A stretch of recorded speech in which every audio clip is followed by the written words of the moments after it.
There is a point where the search for the self suddenly terminates, reaches its conclusion. That point is referred to as enlightenment. I will try to describe this as it occurred in my own direct experience. There is a clear before and after this point. But the before and after are really the same. The experiences before and after are the same. There's nothing gained to enlightenment. But something is lost, or found to not even have ever existed. What I say now will try to express in words what is realized at that most crucial point. When it becomes clear that the one seeking enlightenment does not even exist. And what does exist is most clearly a light. Light of lights. Wonder of wonders. So, let's try.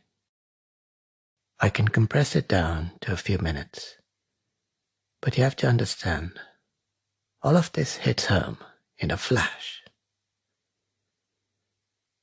A lightning bolt of clear, unquestionable truth. It is not a long, drawn-out experience of bliss or something. It is being gobsmacked, God-smacked. There is a side to it which really cannot be expressed. But just hearing this may turn you into that lightning rod.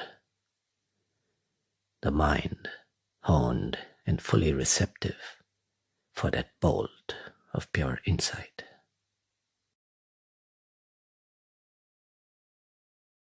The moment the insight arrived was a very ordinary moment.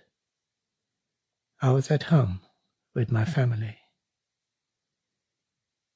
It just so happened that we crossed paths in the corridor, my wife, daughter, and me, and we ended up in a spontaneous huddle, a little family hug.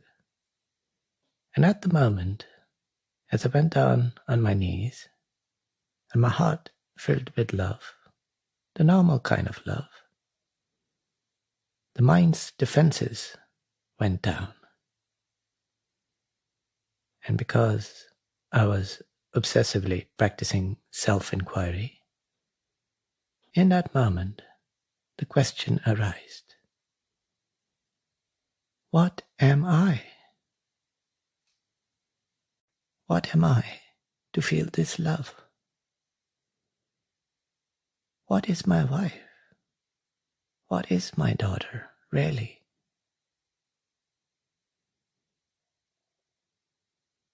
In non-duality teachings, the self is said to be an illusion. I'd heard it 1,000 times before, meditated on it for hours and hours. But only a part of the self was being subjected to the questioning. Call it the narrative self, or the thinking mind, or the felt sense of self. But when the lightning bolt arrives, in that very first instant, or rather, in the rumbling before its arrival, what is realized is the scope of such self-inquiry was all wrong. The first thunderclap. Surprise! The subject of the inquiry is you. Everything you have ever considered as yourself in any way.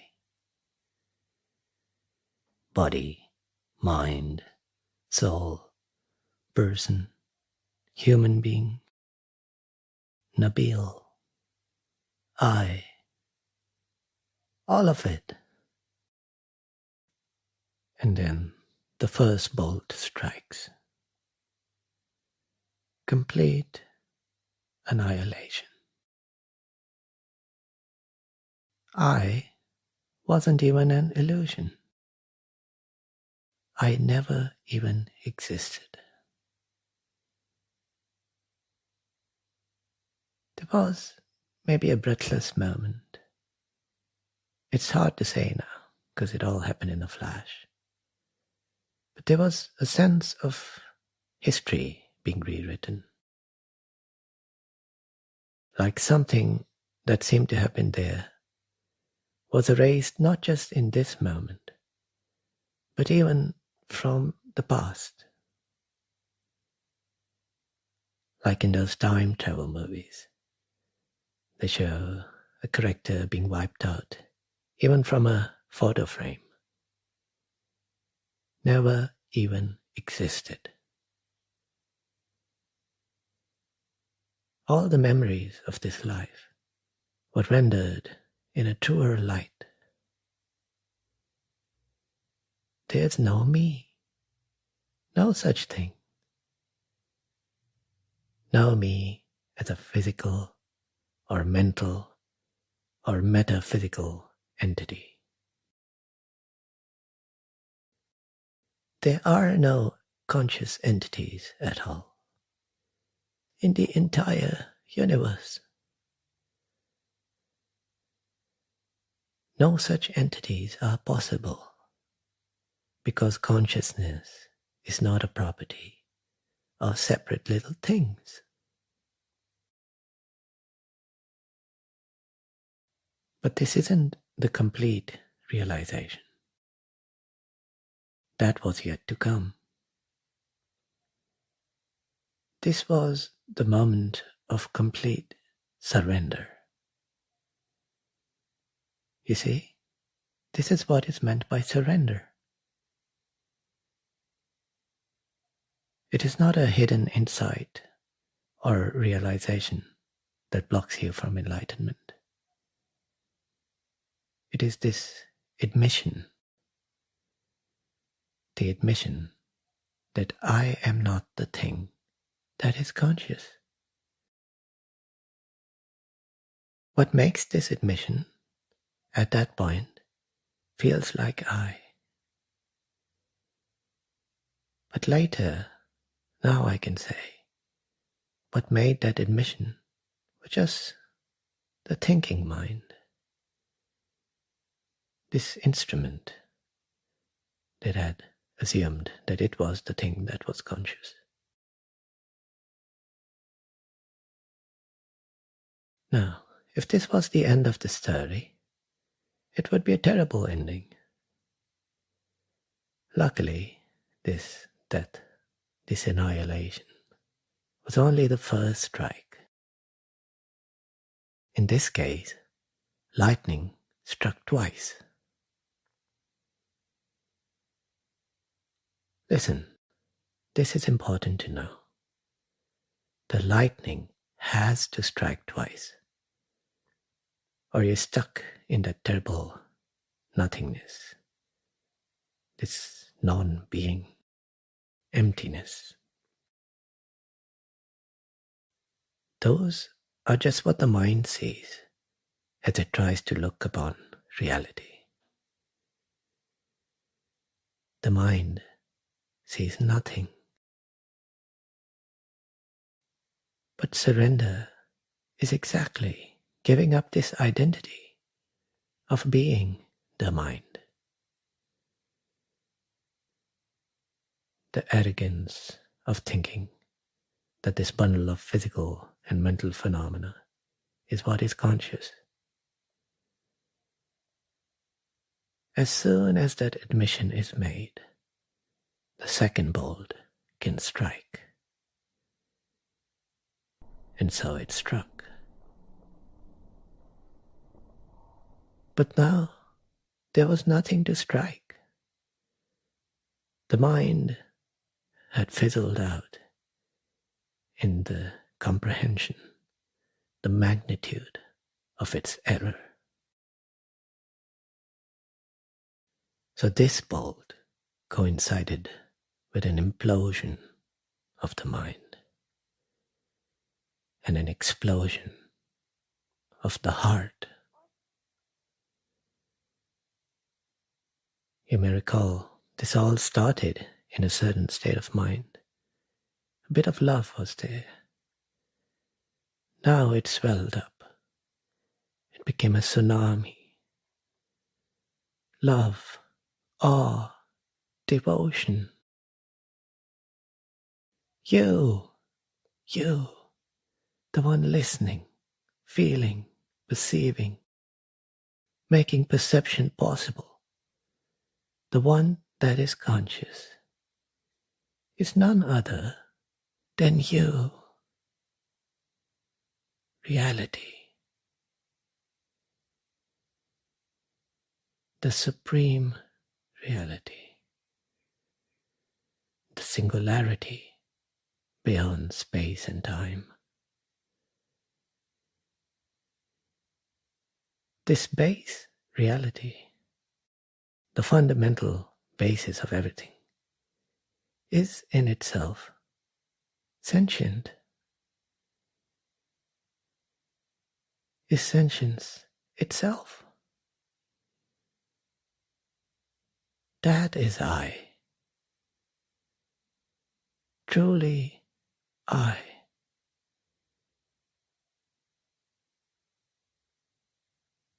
So all that happened, if you take out all the drama, is very simple. The mind admitted that it is not the thing that is conscious.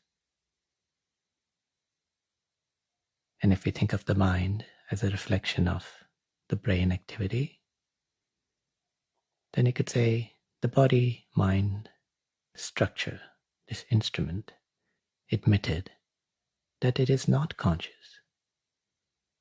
And as soon as it did so, it was clear what you are. Because clearly, you are conscious. You are what is conscious. So you, who the mind predicted to be this individual little entity that needs protection, was born and will die, has all these little desires and fears, that you was found to not exist. And what you truly are came to light. Thunderstruck. And yet, isn't this most normal? Most obvious? Where did it all get so confusing? Where does it all go so wrong? What seemed like nothing, like emptiness from that old perspective, is in fact this fullness and completeness of the whole, the actual self. And this self is not actually unknown, because the sense that I am, the sense of being, on which all identities are based, is actually the knowledge of the self, the self-awareness of this true I. So that was it, the end of the road. Non-duality. Not two, not even one. there is exactly none, no one. But there is the self, which is none other than I or you. And again, we're getting into the weeds, because the point is that there's no individual me or you. So what remains standing after this flash of insight? A burned out husk. From the outside, nothing much has changed. Even in that moment, nothing much changed. The eyes watered a bit. Nothing seemed to change. But from the inside, it is quite clear now that what is called Nabil is really just a collection of phenomena, a persona, a character being played. And then there is reality, which is not other than I, the singularity that is watching this show and all the other shows. The pure light whose reflections are the show. Just staying in this understanding leads to the most perfect and complete peace. But often this knowledge fills this mind with an urge to express itself, to plant the seeds of this truth somewhere, and use this mouthpiece to maybe say a few words, which may be enough to pierce another one of your dreams.